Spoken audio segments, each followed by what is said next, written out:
Our program today, I'm going to let Dominica McGinnis with the Bridgefield Group. She's also one of our board members from the Chamber Board of Directors. She is going to kind of moderate and help with this presentation today. So please give a warm welcome to my friend, Dominica McGinnis.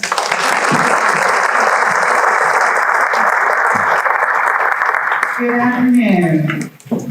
We're going to keep this really fast because I'm sure you guys have a lot of questions.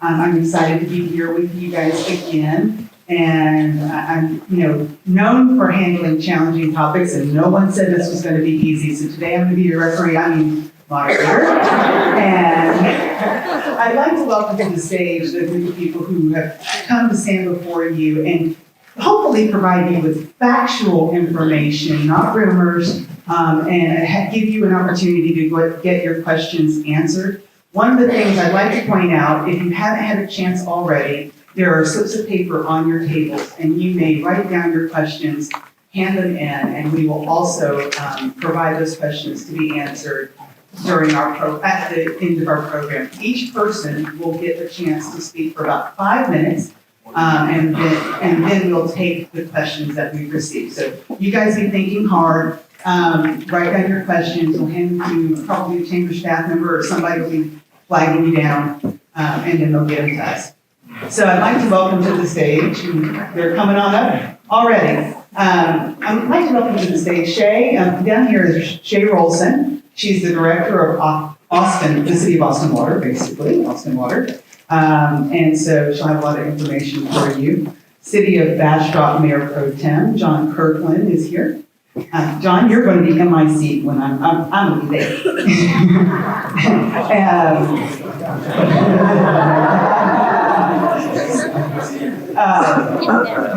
Yep, there you go. I told you, referee.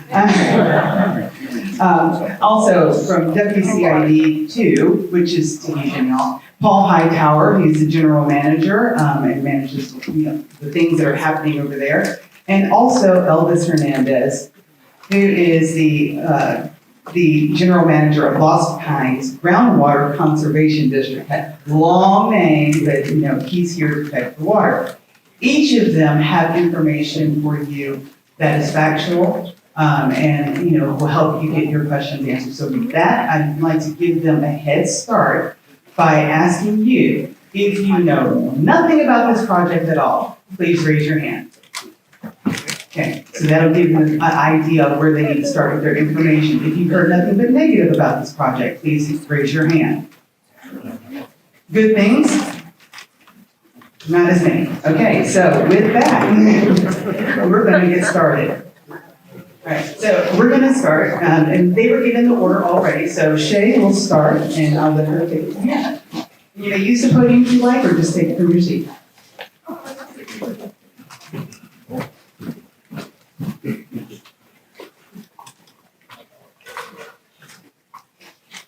Thank you. Are y'all able to hear me? No? Okay. Oh, there we go. Okay. This gives me a chance to not have to hold the mic. So thank you for that. That's great. Thank you so much to the Bastrop Chamber of Commerce for convening this forum to talk about a vital topic for all of us, which is water. And thank you all for being here, and thanks to the many people who came out to the open houses and office hours that we hosted over the last month or so. So the Austin, as Dominica said, my name is Shay Rolson. I'm the director of Austin Water. And the Austin and Bastrop communities are interconnected in many ways, especially when it comes to water. We have worked side by side on water supply planning as part of Region K since that process was created by the state legislature in 1997. The Regional Planning Group is a diverse set of stakeholders that's worked together to plan for this region, to plan for our shared resources, updating the regional water supply plan every 5 years. In fact, they put the finishing touches on the 2026 plan just last week. So while it's a diverse group of stakeholders, we're all facing the pressures of population growth, droughts, changing environments. So planning for future water supply is not a new challenge, but we're all facing this challenge in a new environment. The Bastrop County community is our neighbor, and regardless of the outcome of this project, we're committed to working on solutions that work for all. So, a brief overview of this project, as shown on the slide. Aquifer Storage and Recovery, which is called ASR, is one of several strategies in Austin's 100-year water plan that is a roadmap for meeting our community's needs into the future. Austin's ASR project has been included in the state water plan since 2016. The diagram shows how a City of Austin ASR project would work. The water that's stored is Austin's drinking water. It comes from the Colorado River and is treated to drinking water standards at an Austin treatment plant. During times of plenty, excess water would be piped to the ASR project and stored deep underground. Before being pumped into the aquifer, water would be further treated to be compatible with the native groundwater. This is an important step to be protective of the aquifer and native groundwater, as well as the stored water. When water is needed, it would be pumped back to Austin Water System. It's a permit requirement that more water be put into the aquifer than is taken out. We would always take out less than we put in. This is a way to stretch our water supplies and make them last. You can think of it like a savings account. ASR is an important strategy in the state water planning process, so much so that several years ago, the legislature passed a requirement that areas like ours that show significant water shortages must consider ASR. We studied an 8-county area before identifying a portion of the Carrizo-Wilcox Aquifer as the best suited location for further study and testing. This is based on the characteristics of the aquifer and the ability to store and retrieve large quantities of water. We've identified an area several miles south of the community of Page for this next phase of testing. Next slide, please. Thank you. So I want to emphasize a few key points about the project. First, the proposed project will store Austin's water and not take Bastrop County's water. Austin Water will not take groundwater. Also, we're committed to working with willing landowners. Austin Water will not use eminent domain to acquire property for this project in Bastrop County. And finally, the ask today is to begin water compatibility testing in a lab over the next 3 years, working in partnership with Bastrop County stakeholders. We will work hand in hand with industry and local experts on an ASR technical advisory group that we'll be forming. So we're not asking anyone to support building this ASR project today. In fact, we at Austin Water don't yet have enough information to recommend that the project should be built. We're simply asking to work together in partnership for the next 3 years of testing in a lab to gather additional information. At the end of the testing, we will all have the same data about water quality, and we will learn more about the aquifer. Then Bastrop County stakeholders, a technical advisory group with local representatives, and Austin Water will make recommendations about whether the project should move forward to the next step. We're very early in the process of this project. As we bring more people to the table to discuss this with us, we know there will be more questions. We're dedicated to working with you all in a partnership approach to protect Bastrop County's resources and way of life while we explore this project. And we've had really fruitful dialogue during our recent open house meetings. It's been terrific to have everyone come in with their questions and to really be able to talk about this project. And we look forward to continuing that dialogue today. Thank you.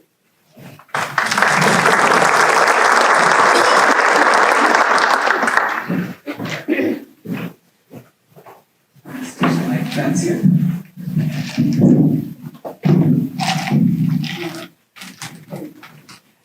Thanks, Mayor Pro Tem.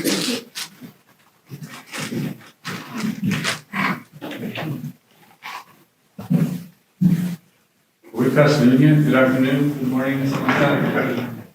So my name is John Kirkland. I am the Mayor Pro Tem for the City of Bastrop, and I currently serve as the presiding officer for this particular matter in the City of Bastrop. I'm not sure if I just said City of Austin or City of Bastrop, or whatever, earlier. I want the City of Bastrop. So let's get one thing clear up front. The City of Bastrop stands in strenuous opposition to the City of Austin Aquifer Storage and Recovery Project. This project has been in works for years, and Austin Water has done everything in its power to keep all of us in the dark. They refused to share basic information until they were forced to. That force came in the form of a bill from our state representative, Stan Gertis, calling for a 2-year moratorium to slow down the project and demand transparency. So what did the City of Bastrop do? We passed a formal resolution of opposition. Because this project does nothing for the Bastrop community except put your water, your property, and your future at risk. There is no upside for the people of Bastrop County, none. Even the most favorable lab studies can't erase the fundamental truth. There is only risk. And who bears that risk? It's going to be our rural neighbors, our ranchers, our landowners, those whose wells will be drilled into, pumped into, and drawn from, all to create water certainty for a community that they don't belong to. When I testified before the Senate Committee on Water, Agriculture, and Rural Affairs on this matter, the chair, Senator Perry, publicly dressed down the City of Austin for refusing to share basic data with the affected communities. And so how did Austin respond? They wrote a collaboration agreement that requires stakeholders like the City of Bastrop to sign a non-disclosure agreement and agree not to speak out publicly against the project to participate fully. Well, frankly, screw that. The City of Bastrop will not bind our tongues, and I will not be silenced. So let me be crystal clear. This is the first time in Texas history that a large municipality has crossed county lines to force this kind of project on a rural neighbor. And it will be the last. Stan Gertis will file a bill next session to make sure of it. If you want to store water in Texas, store it in your own yard. Now, one of the most common questions I get is, what can I do? How can I help? People feel powerless. Well, I have 4 things that you can do. Number 1, talk to your county commissioners. The City of Bastrop is just 9 square miles of this county. We've done our part in opposing this project. Encourage the county commissioners to do the same. I want to publicly thank Commissioner Butch Carmack and Judge Barry Klaus for standing up for Bastrop against the City of Austin. Number 2, support Stan Gertis' bill in the next legislative session. Get other House members and our state senator behind it. Number 3, keep your eyes on the TCEQ. They are the single body that gets to decide if this project moves forward. And so if this moves forward to permitting, we need a tidal wave of opposition, hundreds, if not thousands of us standing together demanding the state to shut it down. And finally, Austin says they won't use eminent domain, but frankly, I don't think this project is possible without it. So let's hold them to their word. If you're a landowner or you know a landowner, ask them to charge the City of Austin $1 billion per linear foot for pipeline crossing their property. If we all stand firm, this project dies in the dirt. This is our water, this is our home, and this is our fight. No to Austin ASR. Thank you.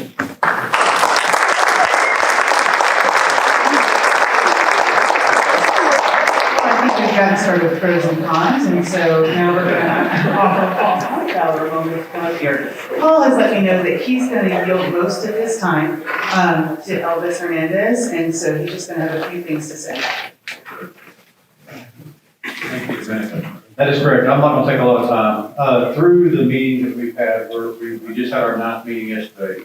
We kind of come up with the top 3 concerns. So I'll throw those out there and say for the Q&A after you have questions. But kind of the top 3 we come back through with this project, first and foremost is protecting our assets. What little bit of water, as John mentioned, our aquifers here, what little bit we have available, we want to make sure we protect that. We don't want anything to come in and damage our aquifers. Mixing water, meshing it. There is successful projects around the state that has happened, ASR projects. There is current ones that are operating. Mixing those waters is not easy. mixing a treated surface water, potable surface water with the groundwater is not easy. There's a chemical and electrical breakdown in happening. So we want to make sure we protect our water that's there. Work with Walk Ponds to make sure that we achieve that. Second is going to be the transmission line. That's going to be a huge undertaking. Kind of comes back to John's point about the eminent domain. That's going to be a huge undertaking. It's going to be a large line moving a lot of water, a lot of moving parts, coming from point A to point B, C or D, wherever it carries through. That's going to be a huge undertaking. There's going to be a lot of miles to be covered. We want to make sure that the agreement, if that happens, if this moves forward, make sure it's fair and equitable to everybody. Make sure that all partners, all members that are working with that are treated fairly. And then the last is going to be making sure that we get timely, honest, and accurate test results. It's going to take those being 100% accurate to move into the next phase. Making sure that we have solid test results is imperative to make sure that this project works and moves forward. So that's kind of our top three, I don't want to say top three, but probably the most three that's been talked about, concerns over things. So with that, I'm going to turn it over to Elvis. He's ready. He's got quite a bit of information to cover, and he's going to go into quite a bit more depth about it.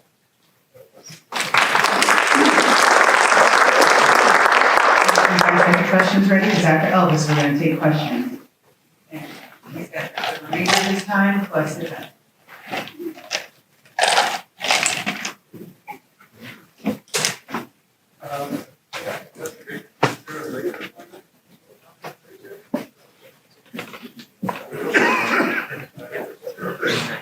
All right, good afternoon. My name is Elvis Hernandez, and I am with the Lost Pines Groundwater Conservation District. I'm currently the interim general manager. I was the president for the last 3 years prior to that. So a little bit about the groundwater district. So first, let me say that in 5 minutes, it's actually impossible to talk about everything that's going on in the groundwater district. So just get that over with. So let me start with giving some history about the Lost Pines Groundwater District. So we were established by law and enacted by public vote in 2002. Our funding comes from permit fees. So if like folks from like Aquifer, the city of Elgin, the city of Bastrop, they have a permit with us and they pay fees, and that's how we get our funding. We have 10 board members, 5 from Bastrop and 5 from Lee County. We service, our area is Bastrop and Lee County, and there are 4-year appointments. The appointments are made by the county judge, respectively, Bastrop and Lee County.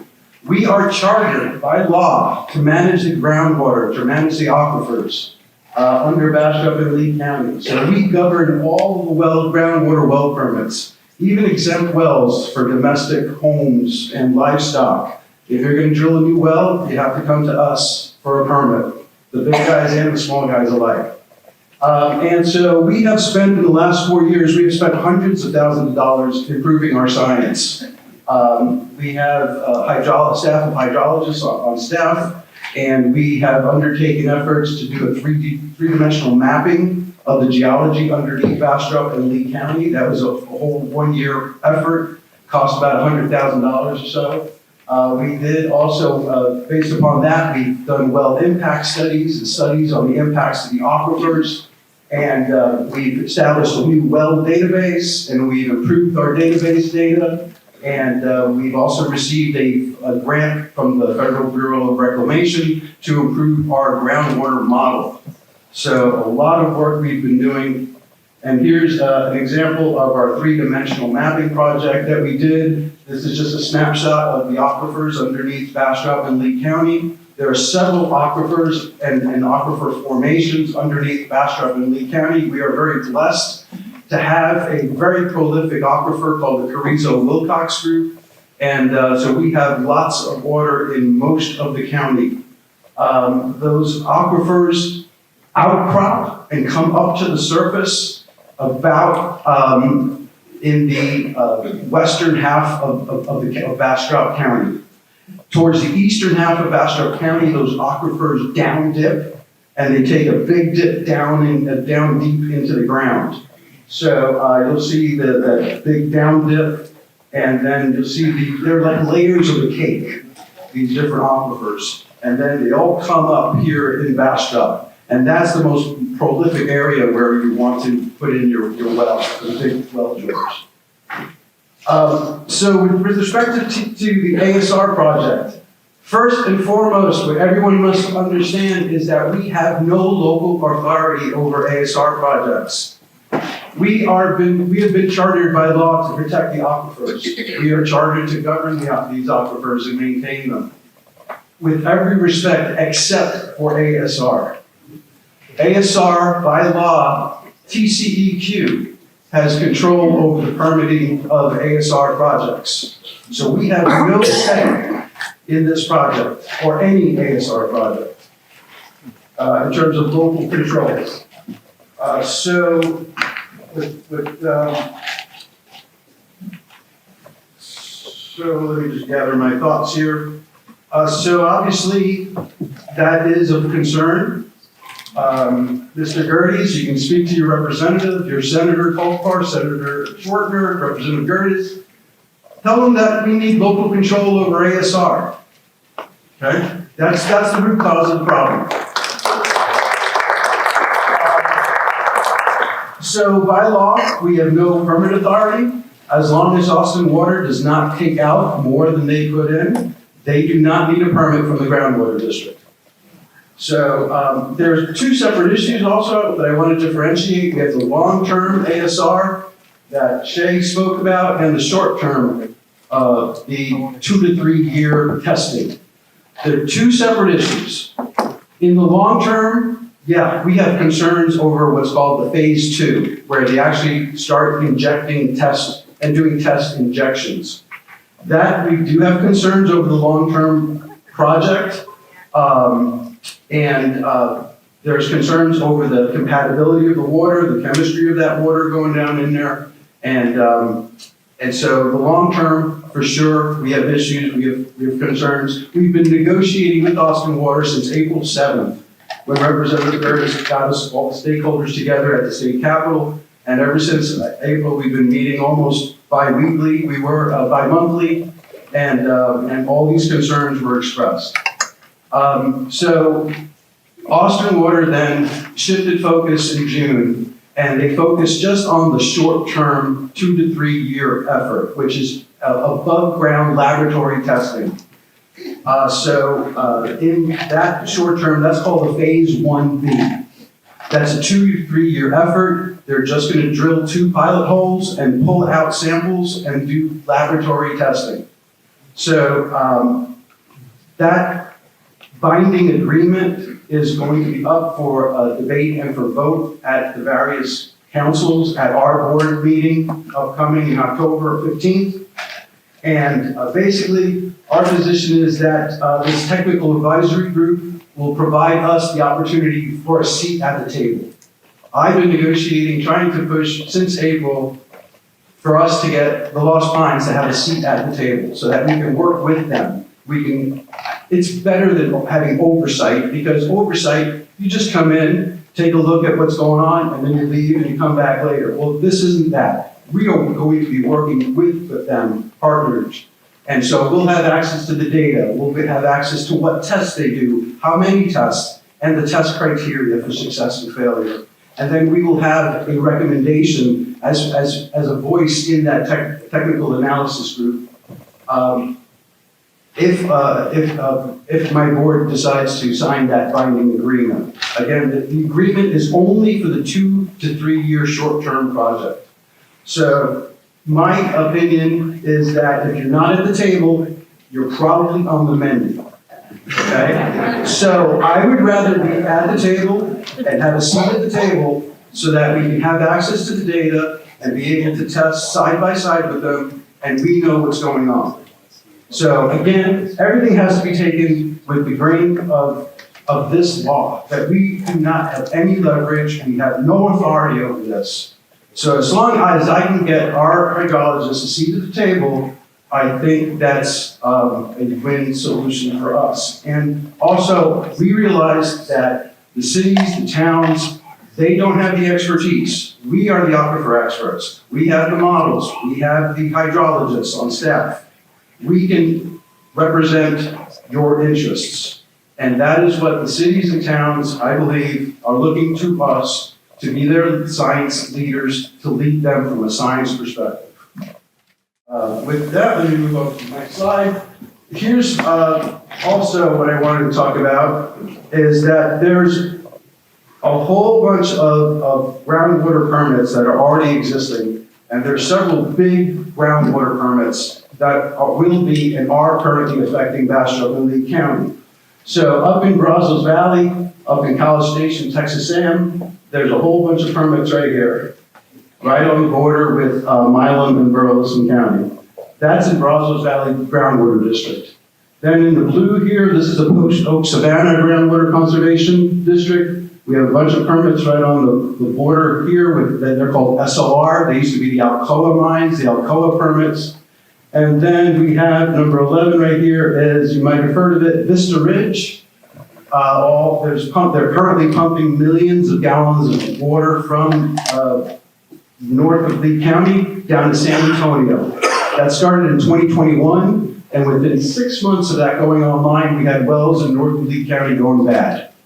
To date, we have had to mitigate, Lost Pines has paid over $500,000 to mitigate 71 wells in northern Lee County as a result of this ridge. Then down here, number 7, we've got Recharge, Gatehouse, and LCRA, and right there is the ASR project, just south of Page. So just east of that, we've got Recharge, and east of that, we've got LCRA right along Highway 21. And then, so I just wanted to point out these big wells because that's where these, where I believe the Lost Pines, we're looking at this because it is of complete relevance and very impactful. Here's a modeling of one of the model runs in the Simsboro Aquifer, which is the big aquifer. And I just wanted to show you the impacts of the model runs. Thank you. With that, we are going to begin the discussion. Now, I'm going to trust that all of you are going to let me stay seated and not put on boxing gloves here. But we have some extra questions. So we are taking questions, so keep your questions coming. And we'll try to get to them. If some of them are duplicates, we'll try to combine them. But for now, let's go ahead and get started. There's more to talk about and more to discuss. So one of the first questions that everybody wants to know is, why come to Bastrop when you can do this in Travis County? And I assume this is a question for you, so I'll let you take that.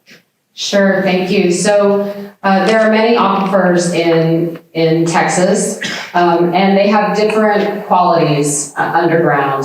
One of the requirements of this, of any ASR project, is that the project demonstrate that the water can be kept where you put it.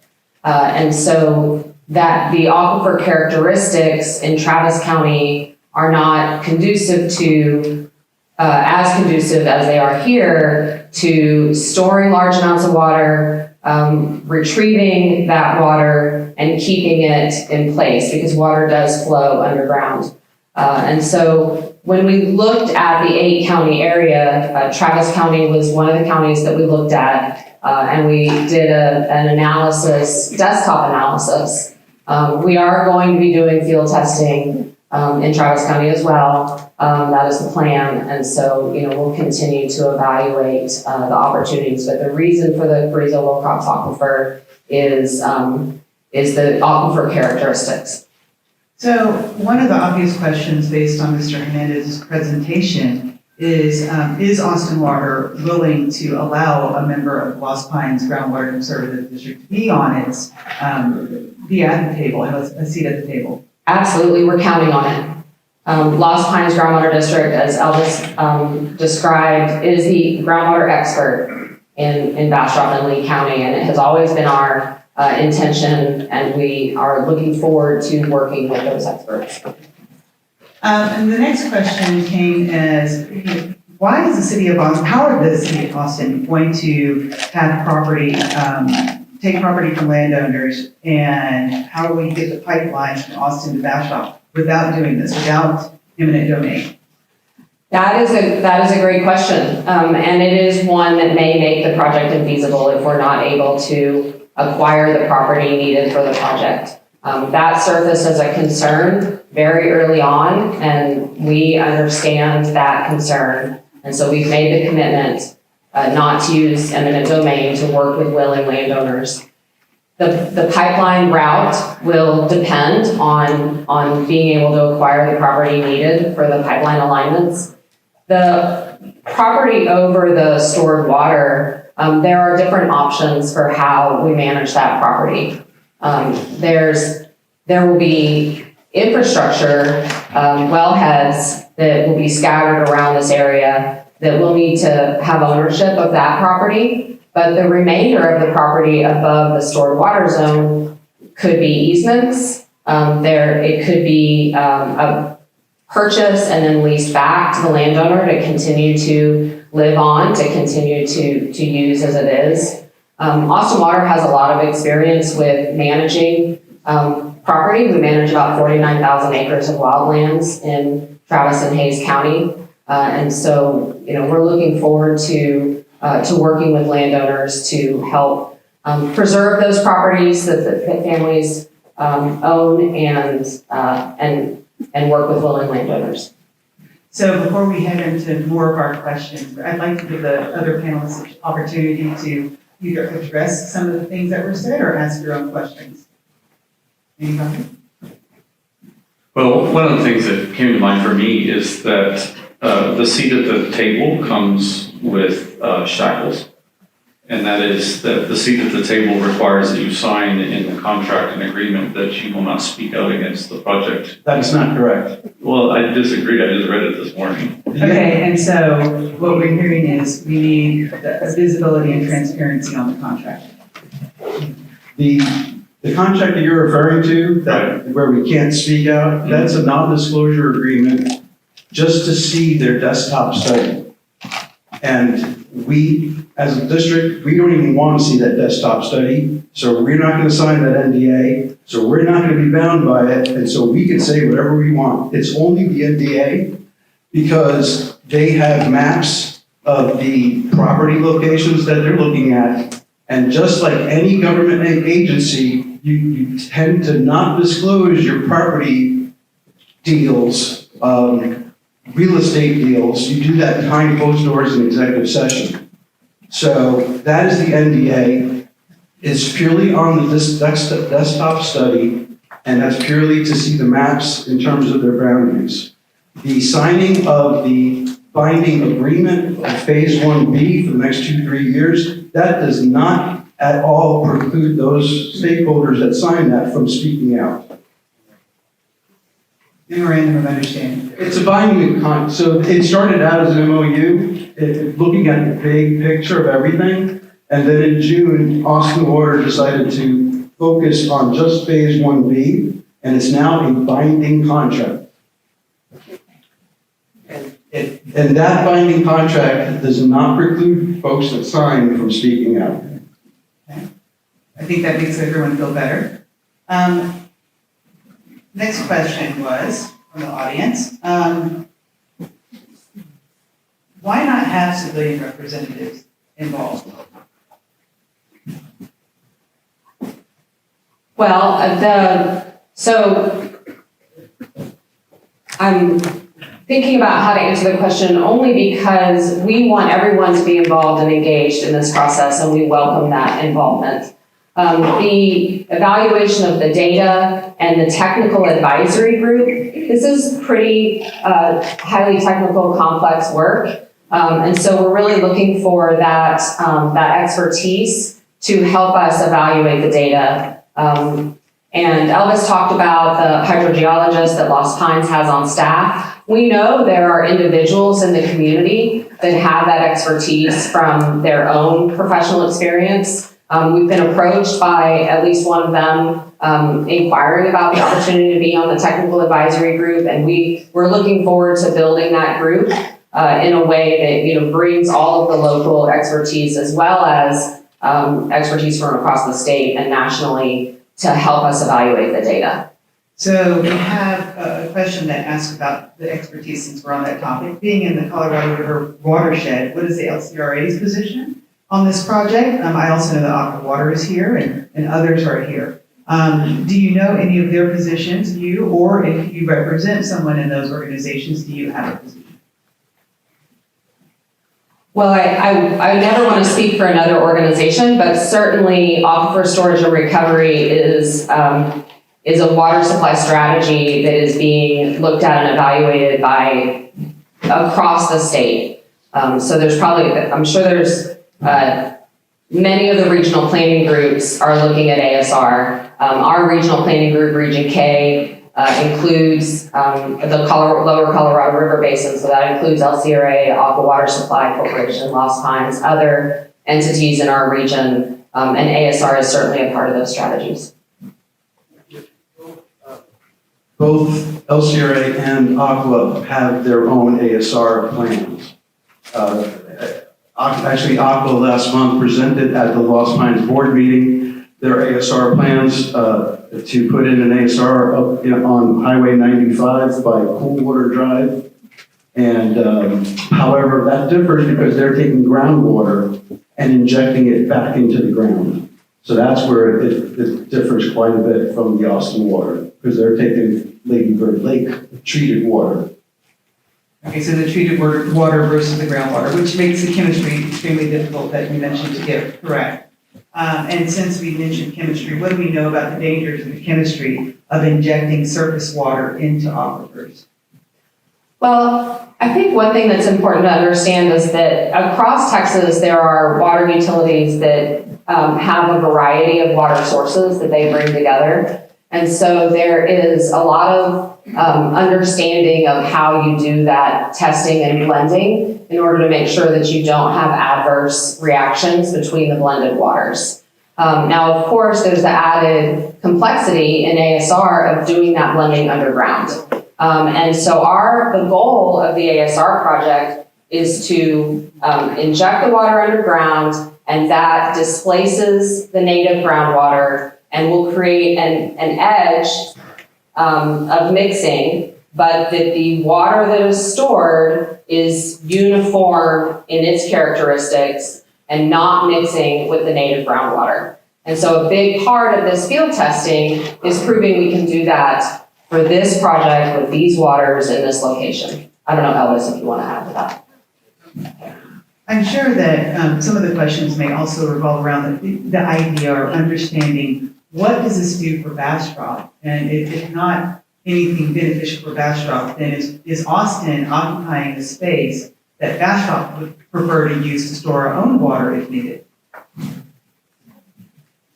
Well, I can't speak to the space. I think Elvis talked a little bit about the location that Aqua is looking at, that I don't think that's near the area that we're looking at. Yeah. And then in terms of benefits to Bastrop County, I think the preservation of the land above the stored water zone is part of what we hope will be seen as a benefit. The data that will be collected, the new additional knowledge of the aquifer, we hope will be a benefit to Lost Pines and to all of the groundwater users here. And then we're looking at, we've had a number of conversations with the stakeholders about other benefits such as an education center, some of the other elements that we're really looking forward to exploring with you all and how we can strengthen our partnership. So what was the benefit? I'm sorry? What was the benefit? I feel like you just answered on the question. I'm sorry. You're welcome. So I think that the question is he just reiterating the question. He was trying to figure out what the benefit was. I'm sure you'll talk a little bit more about that. So preserving the land on top is that not a lot for Bastrop. Well, Self-directed. I think that those are conversations that we're looking forward to having. I mean, if there are benefits that you want to see, then let's talk about what those could look like. I don't think I mentioned that this water could be made, some water supply contracts could be made available to the local water suppliers as well. So we're open to conversations about what those benefits need to be. Would the land that, or the area that's being used be purchased or leased from Bastrop? We're looking at probably both. So there would be parts that would need to be purchased that would have infrastructure on them. And then there would be other areas that could be either an easement to the project or purchase and lease back to the landowner, depending on the landowner's preferences. So as we've talked about quite a bit, we will be working with willing sellers. And so those contracts will depend a lot on what those property owners are looking for. From the Lost Mines perspective, I was able to glean, I think, one benefit. And that is that basically, my understanding is that Aquifer is looking to acquire 7,000 acres. That this project would be on 7,000 acres. And those would be 7,000 acres that will not be produced, that groundwater would not be produced from. Austin Water has stated that they will not seek any other additional groundwater production permits from the Lost Mines. So the 7,000 acres would be pretty much like off the market. And otherwise, some other entity could come in and buy those water rights and start producing from that 7,000 acres and selling it or exporting it, that water. So it does take 7,000 acres off the groundwater market. So I'm going to combine these two questions. One was, someone asked for clarification to make sure that you were only going to take out 95% of what you pumped in. Is that correct? That is correct. And then waters and aquifers migrate. What is the best estimate of where water injected in Bastrop will be 5 years or 10 years from now? So it's a requirement of our permit to control the water that we put underground for the ASR project. And so the pumping would be managed in a way that keeps that water in place. You guys are starting to get on a roll now. We've got 3 minutes left. We've got to get to some of these. How many counties have already rejected ASR? I don't know the answer to that, but we'd be happy to look into that and get the answer. I'm pretty sure Lee County was one of them. Do you know if there's others? For this project in particular? Oh, well, so we did, as I mentioned, we looked at an 8-county area, and we selected this area in Bastrop County as the most conducive. There has been opposition to it in Lee County. I'm not aware of opposition in other counties.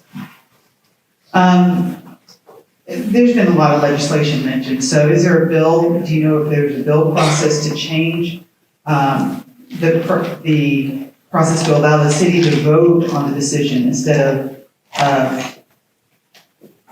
to have it here versus having it somewhere else in Travis County? In other words, is there a legislative relief for this process? Anyone can answer that? Yeah, so the legislature is not in session right now, so there's nothing pending before them. I have heard of discussion about adding the groundwater conservation districts into the conversation, especially if they're charged with, the health and the responsibility of managing that. To then say you get to permit everything except for this kind of project is somewhat problematic. If they added the Lost Mines groundwater conservation, would the city then be a little more, would it rest a little easy if that was to happen? Certainly having a higher degree of local control and say over it would make a difference. Right now, this feels shoved down our throats. And I had a question, which was, we've been talking a lot about stakeholders and the technical team. Who determines who are the stakeholders at the table? Who determines that? Initially, it was Representative Curtis. he gathered a group of stakeholders, Aqua, myself, and then Paul came in a little later. So initially, it was a group of folks that Representative Curtis got together. But if you could add on. Sure, we have, as the meetings progressed, the stakeholders that were already at the table invited others to join us. And so I believe currently attending the meetings, we have City of Bastrop, City of Smithville, WCID number 2, Lost Pines, Aqua, Bastrop County, the Chamber of Commerce. Yeah, Reach, one of our big permittees attended some of the meetings. That's right. And Representative Gertie's office has attended the meetings as well. I'm gonna ask a different question. I think one that might sum up a lot of what I see here. How many of you now, hearing what you hear, would feel a lot better if there was a lot more transparency about the project? That's a question for the audience. Who would like a member of Lost Pines Groundwater Conservation have a seat at the table? Thank you for sitting in the hot seat, you know, and taking the question. Yes, really quickly, because I'm. Yeah, to answer part of what your question you were talking about, seats at the table, as far as the technical team, things like that.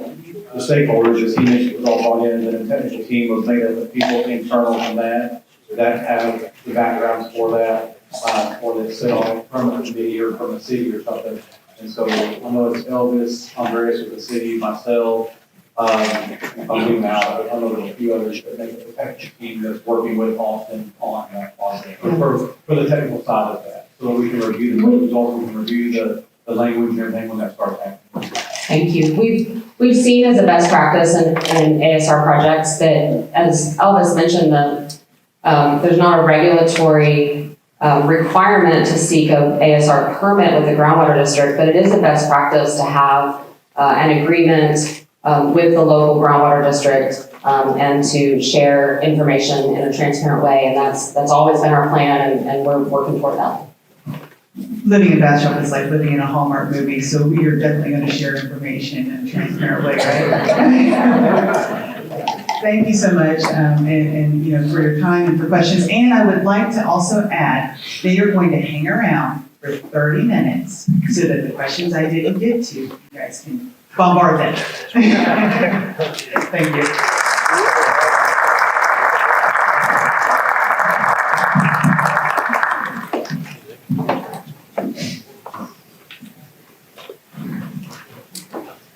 So I'm gonna tell you, the first time I heard anything about this was our February board meeting, and Commissioner Butch Carmack mentioned it, and we're just like, what's going on? And so it's kind of started the ball rolling ever since then. And I'm very proud of our Bastrop Chamber of Commerce Board of Directors for bringing this issue to our membership, because we want to be a source of factual information.